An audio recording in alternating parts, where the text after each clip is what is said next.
नमस्कार दोस्तों। बॉलीवुड अभिनेता संजय दत्त का जीवन काफी उतार चढ़ाव भरा रहा।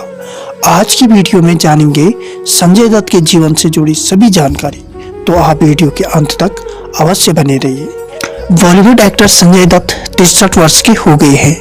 संजय दत्त सुनील दत्त और नरगिस दत्त के बेटे हैं, जिनका जन्म 1959 को हुआ था और संजय दत्त हमेशा सुर्खियों में रहे। 1980 के दशक में ड्रग्स की भयानक लत के कारण और 1993 में बम्बई बम धमाके के कारण पूरे भारत में पुनः फिर से सुर्खियों में रहे। 1980 के दशक में संजय दत्त जब कॉलेज जाना शुरू किया तो कॉलेज में गलत संगत पड़ जाने के कारण ड्रग्स की भयानक लत में पड़ गए। मां नरगिस को और पिता सुनील दत्त को इस बात की कोई अंदाजा नहीं था, लेकिन जब संजय दत्त खुद को दिन भर कमरे में बंद रहने लगे तब नरगिस को शक हुआ। अमेरिका में नशा मुक्ति सेंटर में ले गई। वहां संजय दत्त ने ड्रग्स की लिस्ट में किसी एक ड्रग्स पर निशान लगाना था, वो कौन सा ड्रग्स लेते हैं। लेकिन आश्चर्य की बात यह है कि उन्होंने सभी ड्रग्स के नाम के आगे निशान लगा दिया था। पिता सुनील दत्त के कारण 1981 में संजय दत्त को फिल्म रॉकी में काम करने का मौका मिला। उस टाइम पर संजय दत्त ड्रग्स लेती थी और रॉकी फिल्म रिलीज हुई और सुपरहिट रही।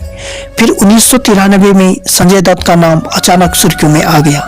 वजह यह थी कि मुंबई बम धमाके में अंडरवर्ल्ड के साथ उनका नाम जोड़ा गया और उनके पास अवैध हथियार बरामद हुए।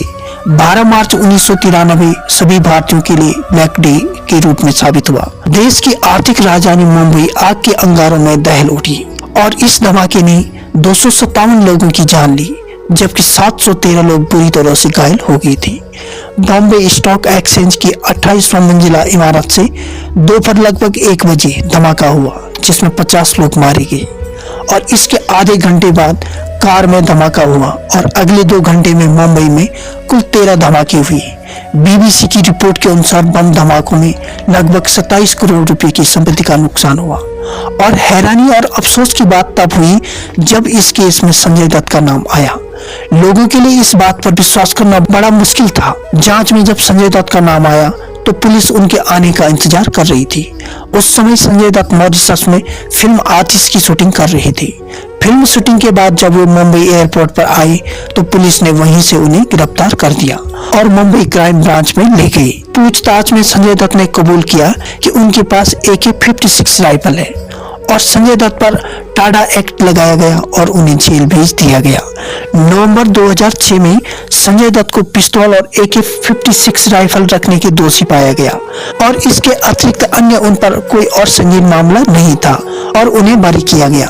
बम धमाके की जांच ने पुलिस ने कई स्थानों पर छापा मारा और उस दौरान यह बात सामने आई कि विस्फोट में टाइगर मेनन, याकूब मेनन और जावेद चिकाना शामिल था। इन लोगों ने दाऊद इब्राहिम के साथ मिलकर इस साजिश को अंजाम दिया था और सभी को पाकिस्तान का सहयोग और संरक्षण मिला।